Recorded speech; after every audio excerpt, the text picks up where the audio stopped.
glad you could join us on FM After Hours, the ultimate podcast for all things facility management.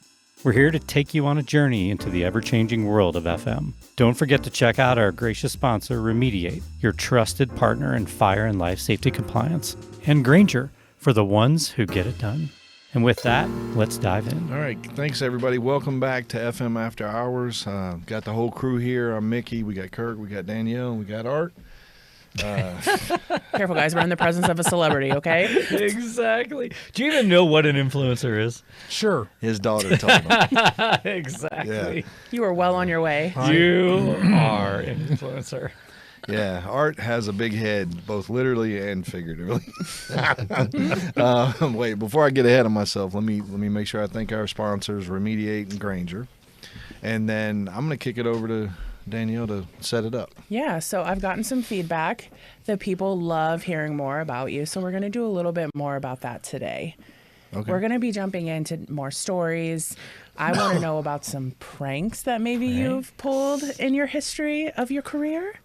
Or just in general. It doesn't have to be a career, It right? doesn't have to, in general. If you have a Okay. top tier prank outside of work, I want to hear about it. So I'll start off. Okay. Good. All right. Working a corporate job, you're in an office every single day of your life. And so you have to do something to kind of spice your day up. One of the many things that we do at our office is we hide little mini ducks around the office, and then they'll go to a meeting and they'll come back and there'll be a new duck on their Is office. that you doing that? No, it was Sarah. Oh, I got ducks everywhere. Yeah, I still have prank is still happening, and it stopped 6 months ago. Another one is when we get word that somebody's moving on to a new position or leaving their current desk, we'll start hiding little photos randomly throughout their cubicle. My most recent was Jeff Goldblum. Okay. I would print off little mini pictures of Jeff Goldblum and tape them to tape dispensers. Add Jeff Goldblum to a group photo that you have until they start noticing them. So that's just something that I do. Well, the duck one worked because The whole office was part of that. yeah, I mean, I'd walk into my office and I'm like, what the hell is that? And then once you see it, you start looking around like there's a duck there and there's a duck there. I'm like, Yep. yeah, that was funny. Yeah. So let's talk more about that. All right. Who wants to jump off? Well, So we've because mine Go are ahead, always lame. Because I don't have the guts that I mean, there's some Mickey that I'll have to remind him of to tell you. So, but mine is really, really lame. I was very young and I thought I was being really cool, and this is so lame compared to some of the things. Even your ducks is more exciting than this.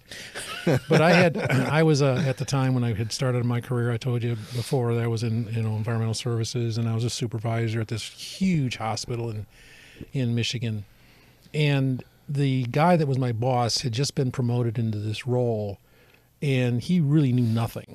I mean, he knew nothing about the business. This is back to those conversations I had about degrees and all that stuff. He had a degree, so he was put into the assistant director position, and he was my boss. And we had been working now for about probably 6 months, and he really liked me and the work I was doing. He was really excited I was getting things done. And then I started realizing he was depending on me all the time for doing a good job. So I had this April Fool's thing. I just told him, hey, I thought about it. I'm going to join the military. I'm going to go into officer training school, and I'm resigning. And I mean, this guy was kind of light complected in the first place, and I mean, he just went white. And I mean, I carried this thing on until April 1st, and getting all ready to go. And he was just like, "What am I going to do? He's going to be gone." And then on April 4th, I said, You're lucky that was the response. I know. Yeah, exactly. Years after that, I was thinking about that. He could have just let me go because I resigned. He thought I was Can you going. imagine if he really was Yeah, good? he was He good. would have brought in Yes. your replacement, Exactly. and you would not have known. Oh, He my would have God. had you so Yep. good. I said that's as much as I've ever done. That was crazy because I thought about it afterwards, like, I could have gotten fired, or I wouldn't have had a job. Yeah. Those are always the best pranks whenever you have like a lead up time to the actual Yeah. prank happening. Like you're really choosing to invest your time into this. And yeah, he had bought into it because that's great for you. It's like God, I wonder when I would tell him because he's dying. Like, great, now Oh I'm my really gosh. going to have to enlist. Like, Yeah, exactly. So I love pranks, right? Like just there You could be seem like little a ones. prankster. Oh, I don't know what you're talking about. Like little ones where like you'll go in one person's office and take their mouse and go put it in the other person's office and vice versa, and then they come up out of a meeting and they're both running each other's computers, right? Like stupid little things, right? Like, but then there's obviously the more elaborate ones, right? And but then there's the spur. I don't know. Like they all got their categories, right? Yeah. So I'll just tell you. I'll tell you one. So Okay. not a work story, but we went up to Canada and went on a bird hunt. And so in a bird hunt, you gotta get up super early to go put everything out and everything. And so the night we're in the middle of nowhere, and we check into this, what's the definition of a hotel or motel? Motel's 2 stories or less, right? Like it was a motel. I always thought a hotel was when you were like inside. A motel was when you had the door. The door outside. Okay, then it was That classifies then it was too. a 2-level hotel Okay. in the middle of nowhere, Canada. Got it. Right, and so we check in, and there's like 7 or 8 of us, and so the first guy that checks in is one of my buddies, Chad's, and we belong to this club called Arrived Outdoors. It's like an adventure club here locally, and so you go do trips and stuff and everything together, and so you know the guys, and so you go up there, and so he checks in, and the guy, and he had been up there the year before, and it was my first year up there, and so he goes, and he checks in, like the guy shows up and he calls the guy Winston, and I didn't know if that was the hotel manager's name or not, or if that was a joke, or because they both chuckled, and I'm like just a little confused, but whatever. So he's like, oh, Winston. He's like, and so he's like, all right, Chad. He goes, hey, room 103, right?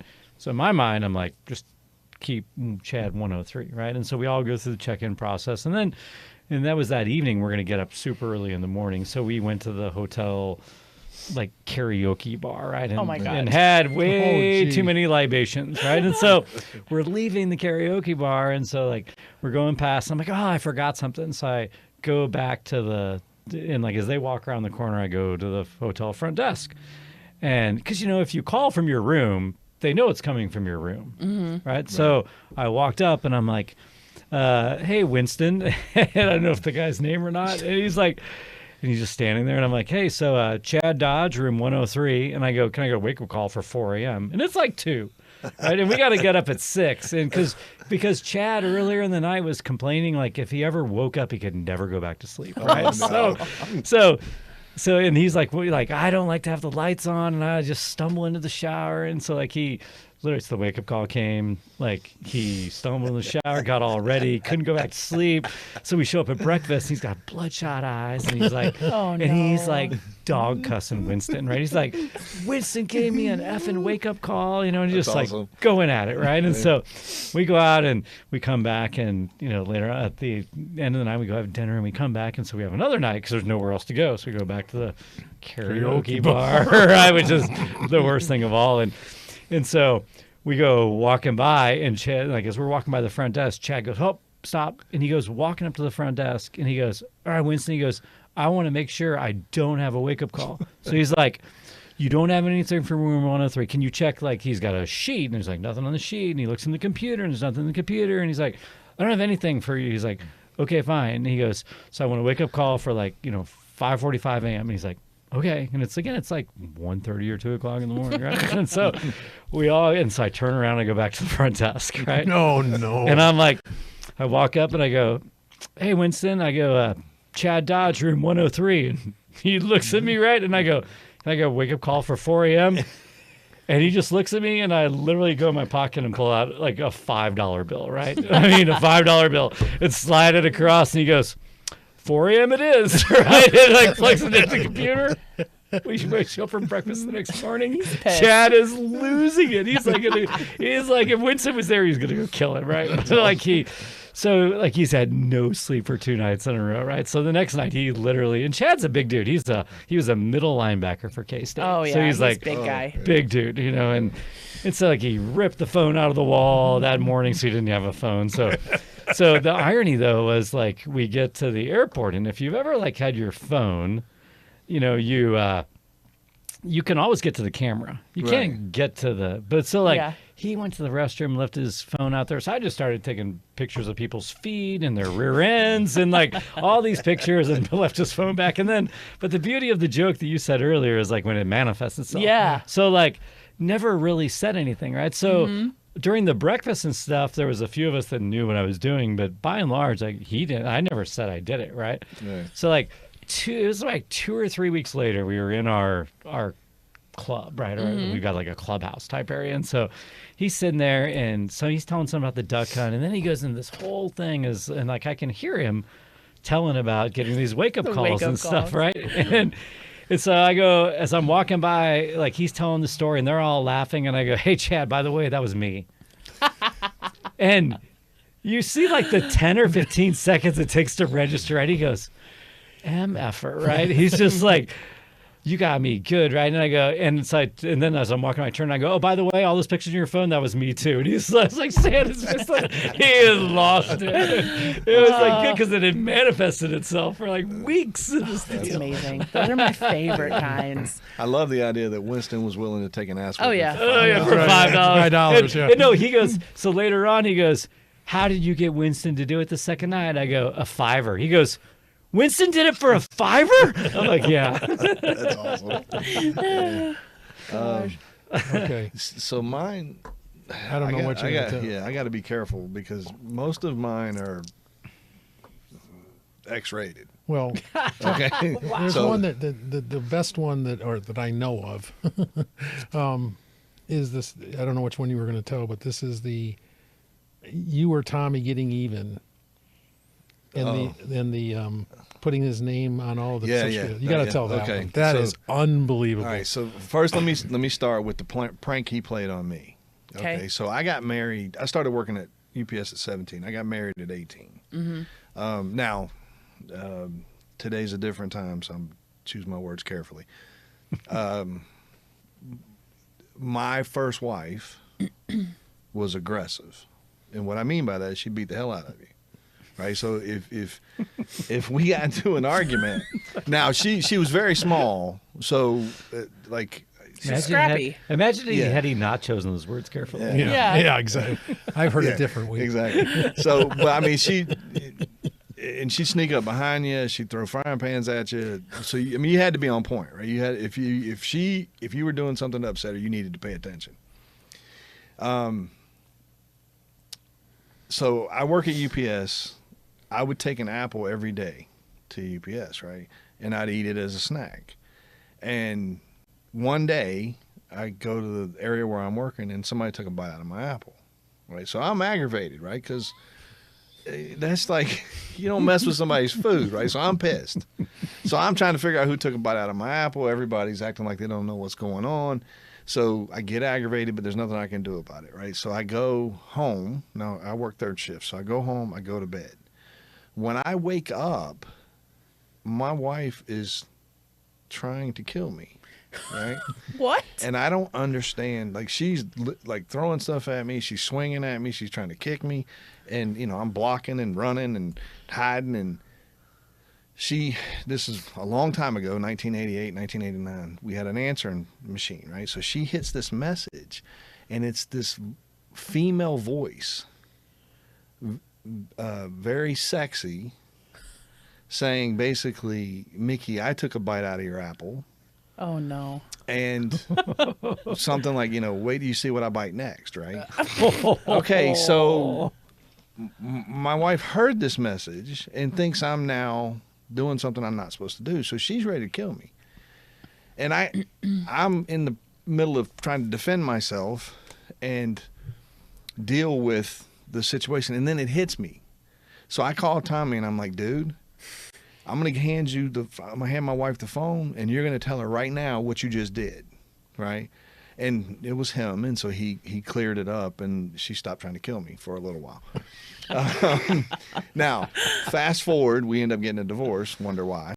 And I will say, most of the time she was trying to beat me up. I probably deserved it. So no hard feelings. All right, Just in case she's around the corner. Trying to be politically correct over I there. know, It's so funny. hard, right? It's It's like, I know, because if we weren't doing this with other people, the words I'd be using would be completely different. If we were at I'm gonna need if the we were at the unedited karaoke version. bar, it would be different. Exactly. We're gonna need to get the unedited. Yeah. Okay, so fast forward, I'm divorced, right? And I am quasi dating this girl.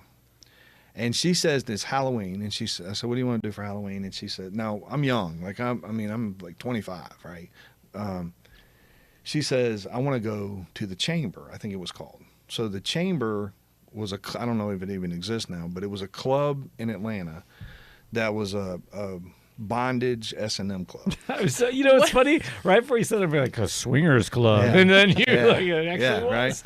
Right. And so Halloween night, you know, we go, and I mean the things people were wearing just standing in line was amazing. But essentially, you go into this big, massive warehouse, and there's, for the lack of a better way to say it, there's stage after stage after stage, row after row after row of people doing different things. Have you ever been to one?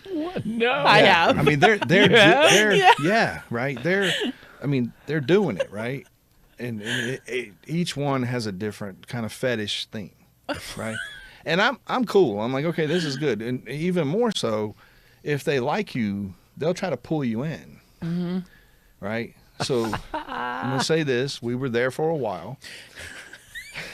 Okay, so you come out of the club, and you're going. It's almost like, you know, you enter a gift shop, but it's this massive lobby, and there's these tables, and they're lined up all along the wall.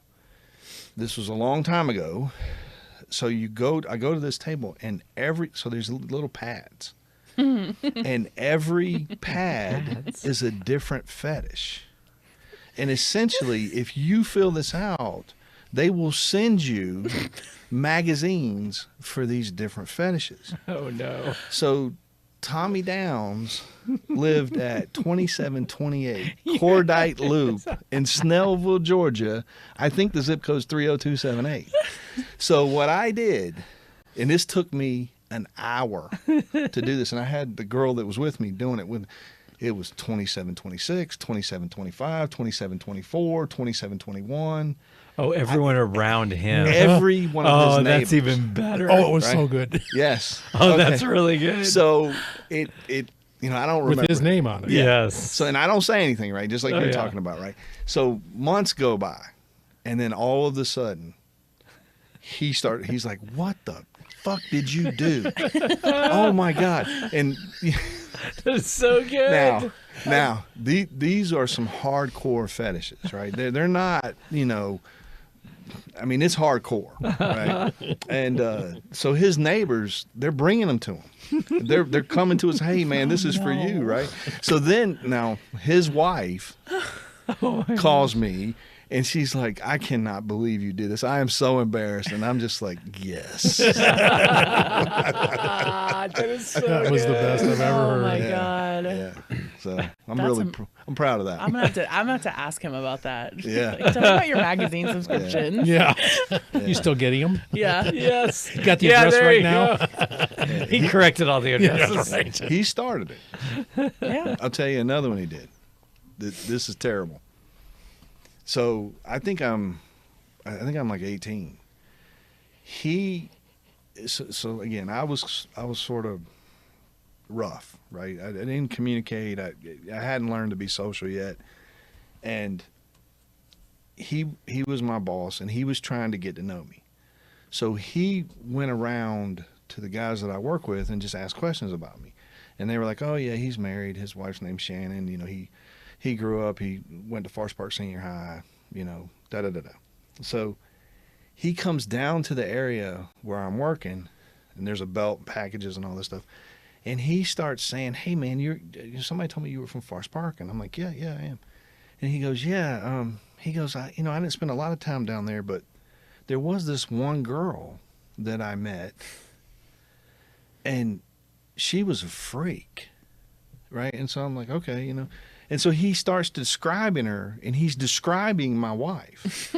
No way. And then I'm not going to say her name, right? Yeah, He totally. says, you know, her name is da da da. And I go over the belt. I don't even say a word. I go over the belt, land on top of him, and I'm throwing punches. And the guys, you know, of course, they grab us, pull us apart, and he's like, "I got you." And I'm like, you've lost your mind. He got you so good. He did. Oh, yeah. man. Yeah. So he's not innocent in this whole thing. He had it coming. Yeah. No doubt. Oh my gosh. Can we say stuff like this? I Is mean, this okay?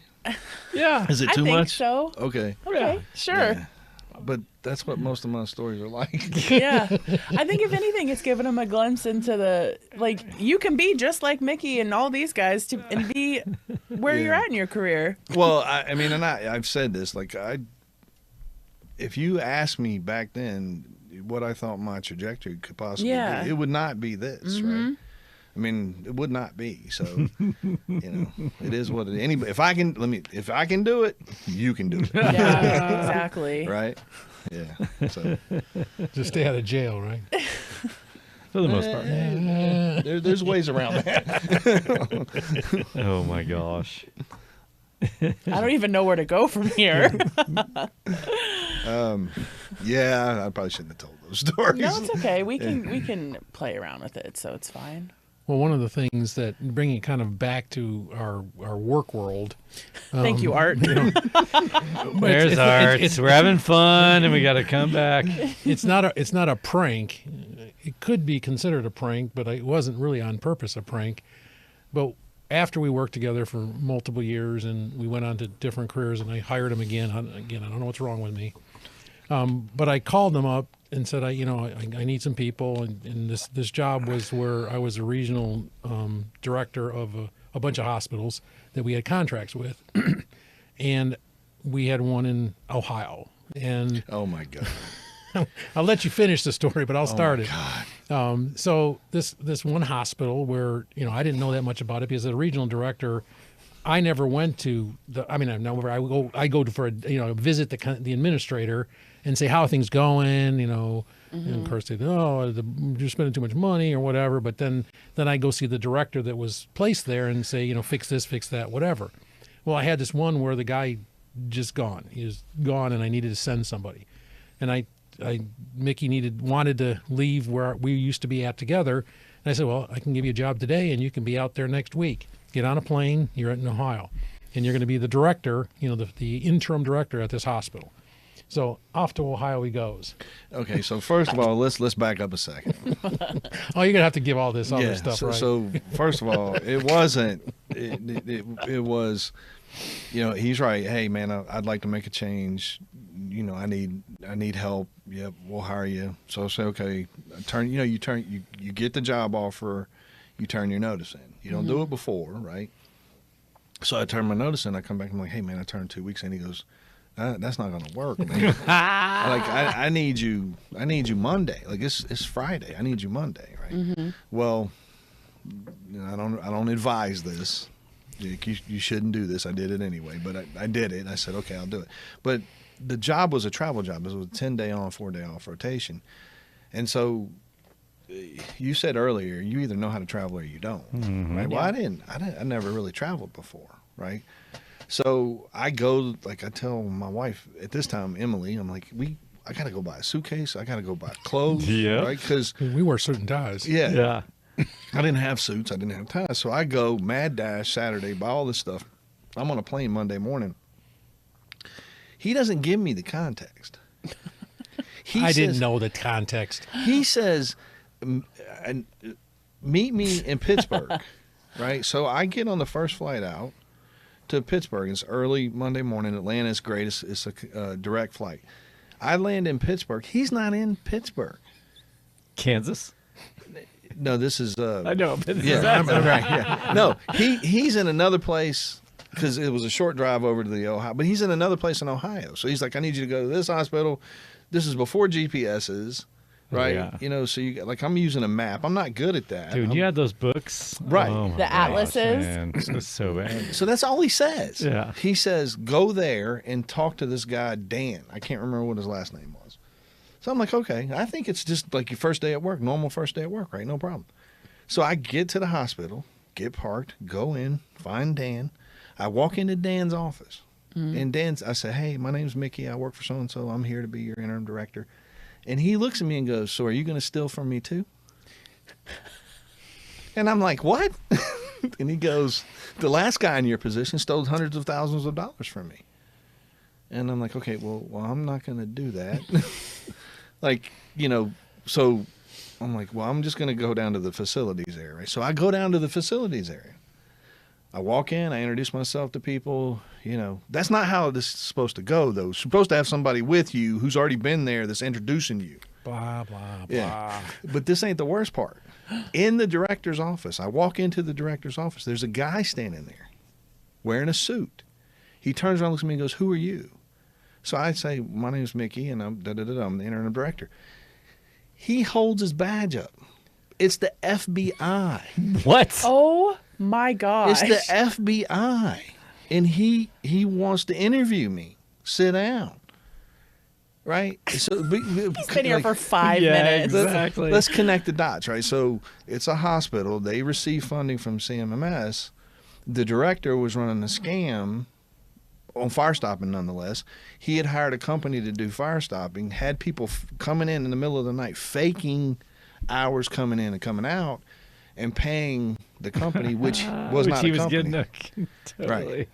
Nothing was getting done either. No work. Oh, no. So I finished with the FBI guy, which ultimately went like, I'm not talking to you anymore. Get the hell out of here. I didn't do anything, right? Because FBI people, I mean, they can be assholes. Mm-hmm. That's probably not good to say either. But You might want to cut that in the scrub of this. yeah. So I walk outside because like I can't do this in the like where the people are, right? So I walk outside to the parking lot, and I'm like, what the? What'd you get me into? And Art's like, huh? It's fine, man. You're good. Yeah.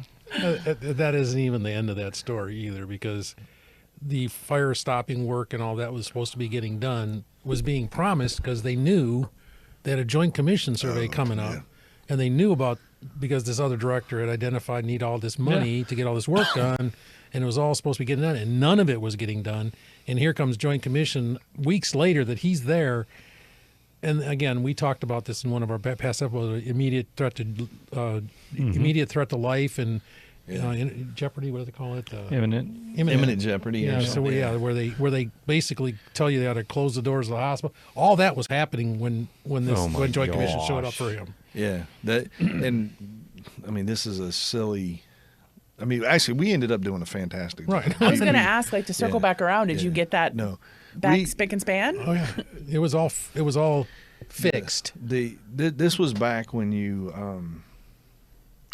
what was that thing called? You could do a building maintenance program, PFI, where you, as long as you improvement, as long as you listed it on your PFI, they weren't allowed to cite you. It's not like that anymore. They changed it. Yeah. But they're like, no, that doesn't work anymore. You just can't have it on a list and not do anything. But we had like 1,500 items.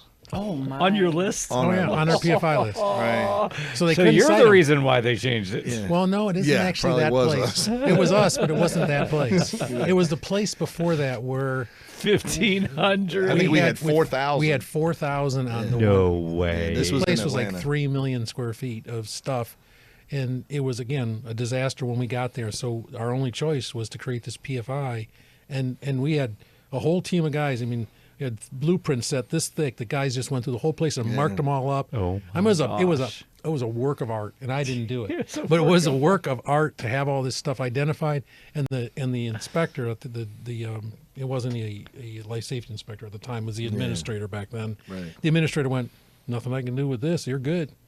Now in Ohio, 4,000 items on the PFI. in Ohio, that's not what they did. Because at this time it was a life safety code surveyor, and that guy said, "This ain't right. We got to call Chicago." Yeah. Oh yeah. Right. So now there was nothing they could do, but they made a big deal out of it. Yeah, they're like, we'll be back in 3 years, and we're going to have this changed. Well, Right. At the time, we were a contractor to that place, and everything that was happening in that hospital during that survey, like wanting them to close it down and all that stuff, was caused by us. Right. Oh, man. Right. And then I'll tell you, it was interesting. So this hospital was a union hospital. And so UPS was union at the time. So I had some experience working with unions, but all unions are different. How you interact with them are different, right? I'd only been there like 2 days. So the first day was the FBI thing, right? The second day, the electrical lead, who was also the union steward, I still remember this guy. His name was Mike. Guys, I hope he listens to this. Right.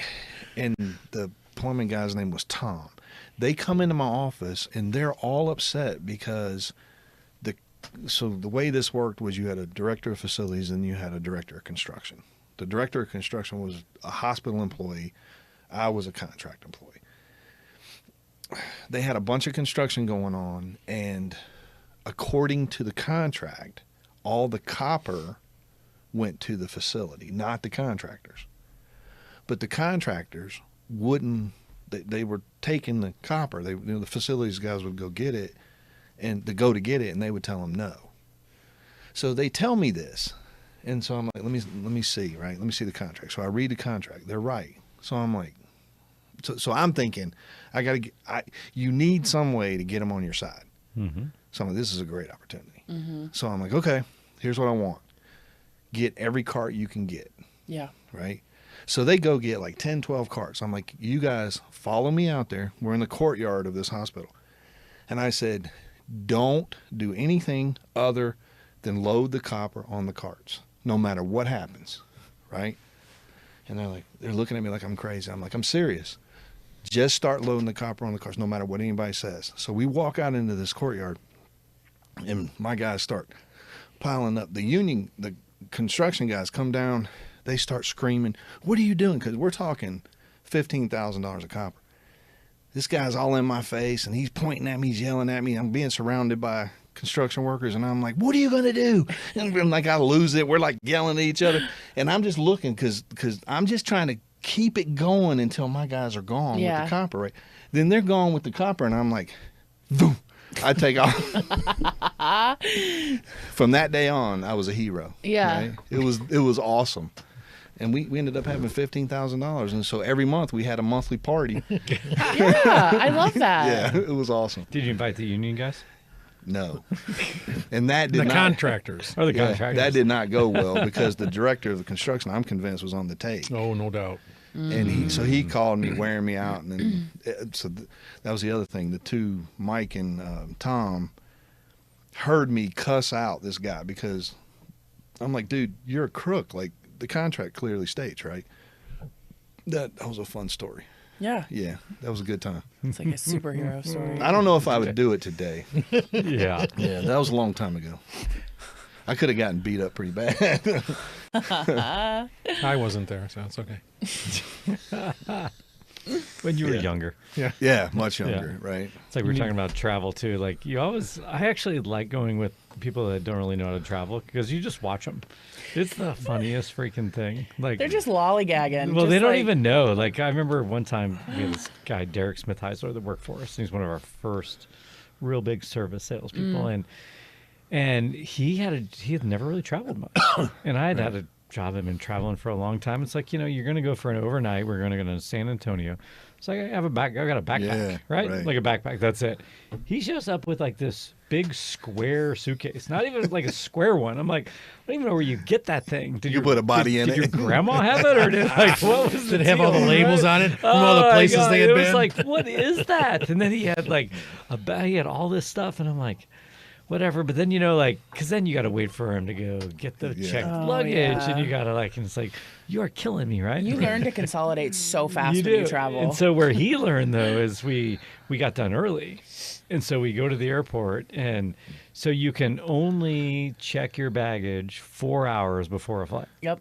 Oh, really? Right. So we got done like 8 hours at a time, and there was a direct flight going home, and we're going to get there with like 20 minutes to spare. Oh. So we go up to go put our stuff on the belt, right? And his square deal wouldn't go to the sizer thing, right? And I'm like, see you at home, man. Yeah, you gotta stay went back. up, Have fun waiting. got on the flight, Yeah. and he goes up to the gate, and he's like, I need to check my bag, right? Like they won't, and they're like, you can only fly standby, Yeah. and Oh, no. you can't take your bag in. So it was like the ultimate catch-22. So sure as shit, like next week we had to go somewhere. Guess what he showed up with? A A backpack. backpack. Yeah, right. Like, Yeah, At you least learn he's a real quick quick. learner. yeah, he was the Quick same learner. guy that beat me to Indianapolis for the for the house takeover thing. He was too quick. He was too quick that time. Yeah, he learned too well. Yes. You know, so what was it? What week? When did we go to New York for the board meeting and the strategy session? Like last Wasn't it week. like Was it last week? Yeah. Uh-huh. So all these years I've been traveling, I get to the hotel room in the evening in New York, and I'm unpacking, and I left my pants. So what'd you wear to travel? Well, luckily the board. No, I had a. That's all. I mean, I'm just wondering now. It was a one of banana those hammock. dreams? Yeah, no, it was. You didn't notice? I know. Come on, man. Come on, dude. Everybody else did. It was like I wore a pair of I don't know what you call them, but they're just comfortable pants. They're Yeah. not dress pants, right? Are they Lululemons? And you got a board No, meeting. No. And yeah, so I'm unpacking, right? I got my jacket, I got my Breakaway tie, I got my nice shirt, I got my belt, I got my socks that match my tie. And then I'm like, I left the pants. So luckily, I mean, first of all, it's New York, so there's clothing stores Yeah. all over the place. And second of all, the board meeting wasn't until 2. So I just got up, had breakfast, and went and bought some pants. But that's embarrassing. Yeah. That's awesome. Oh my gosh. Yeah, when I was my first deal traveling was literally, I mean, just like I had had an internship, and they gave me a job offer before I even graduated. So I'm like working my last year of school, and I'm 20, like I'm going to graduate school, so I'm like 22 years old, and they're like, all right, so go to Chicago and go see these people, right? So I'm like, okay, right? Like, and I'm a Midwest kid. Like, we drove everywhere. Like, Yeah. I think I'd have been on a plane like twice before that, right? And so now, I'm like, this is freaking great, right? I gotta freaking go on a plane, and right, and so get up to Chicago and go up there, and they're like, here's the corporate deal to go rent cars, and I get up there, and they're like, well, you're not 25, and I'm like, huh, right? So like 4 hours later, they had it sorted out with the company. Right now, I go get there, and I'm like, and I was going to go get an ATM, and I just forgot about it and all, and I had like $12 in my name. Well, back in the day on the Chicago tollway, that didn't get you very far, No. right? And pretty soon I ran out of money, and now I'm like, they turned me back around, and I had to go get off and go find an ATM machine. It was just this comedy of over and over and over, and I'm like, man, this traveling thing is rough, right? Yeah. And then so my very next trip, I swear, was they sent me to New York, and I swear they were just laughing about this whole thing, right? So I go to New York, get a rental car. You don't take a car No. into New Oh, York, God, right? no. Guess who took a car into New York, right? It was like, I think I paid got my car. I think I paid like $170 that night to park it. It Yeah. was like, That's oh my awesome. gosh, man. Yeah. How many times or have you ever been detained at the airport? Never. Once. Never. Okay, so I've been detained 3 times. 3? Tell me hear yours. So we were on a hunting trip up in Canada. Right. And I made I don't do this anymore. Like the backpack that I used to get in the plane, I used to go hunt with, right? Okay. And so went out hunting and came back. And so we're, it's international travel now in Canada. And so go get on, and like all of a sudden, like the whole line stops, and they're like, a bunch of people come around, and I'm like, oh, this is not good. and so I had an empty round, not a live round, but an empty round, right? But you would have thought it was a live round. Yeah. Right. So my buddy who I'm with is behind me laughing his ass off, right? Like he cannot stop laughing, right? So they question me and rerun all my stuff and write my name on the list, which I got randomly searched every time then for the next 6 months, Yeah. right? There's no randomness about it, right? So, but finally, I get through the line, right? And then so my buddy Andy was laughing at me, goes, and he had a live round in his deal, right? And so I felt I got off good, right? He they read him twice the riot act. Yeah, that he I got put in on the deal. watch list. He did, Yeah. man. And for 2 years he was getting randomly Oh, yeah. randomly detained. So it was was no fun. Yeah. I got stopped once with my Kindle in my backpack. It's like an electronic. Because It you looks left like it and you didn't do Yeah. that. And then, of You course, rule and I'm breaker. such like a scaredy cat when it comes to stuff like that. My palms were immediate. Ma'am, we're gonna need to see you. And I'm like, okay. And they're like, what is that? And I'm like, oh, it's a Kindle. It has my spicy books on there. Don't take it away from me. Yeah. So that's the one and only time I've ever been stopped. It counts. though. Yeah. What about you? 3? Well, yeah. That's impressive. I'll tell one because it doesn't involve a scuffle. Wow. This guy. Yeah, the other 2 involve scuffles. So I'm at an airport. I don't want to name the airport. It's a massive airport, and I don't. Up until this point, I hadn't been there a lot. I've like landed there for what do you call it? Connection, right? But I had stayed in the city and I went to the airport, and so I'm trying to figure out where security is, right? And so I look at the sign and it says train to security, right? Which is weird because you don't normally take it. But I get on the train and I go, and I'm the only one on the train. Like there's nobody. So it goes to this. It stops and it lets me off at and I'm thinking it's security, but it just goes to the concourse. So I step out of the train and I'm looking around, and so the concourse is to my left and security is to my right, and somehow I bypass security. So I go, I'm like, this ain't right? So I go to security and I say, hey man, I just got to this concourse without going through your line. So immediately they're like, come with me. So I get surrounded, so they take me upstairs to like a holding cell. They come in, they're like, a bunch of people asking me questions. I'm trying to explain it to them. They're treating me as a criminal, right? I'm getting aggravated. I was honest with you. Yeah, I'm getting aggravated. As a matter of fact, at one point they were like, we're going to cuff you. And I'm like, that's not going to work out well. Like, Yeah. we're not going to do that.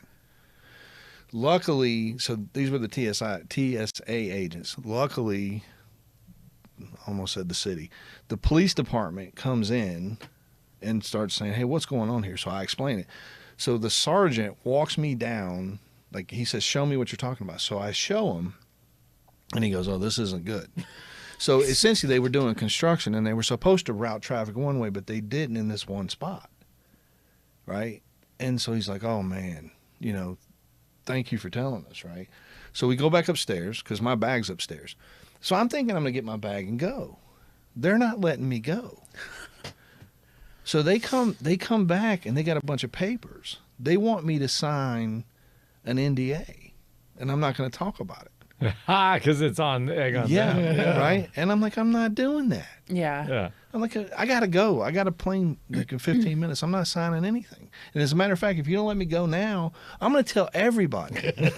Right? I'm going to put it on a podcast. That's right. I'm going to put it on a podcast. That was before I had the podcast. And so eventually, and this was while I worked at Remediate.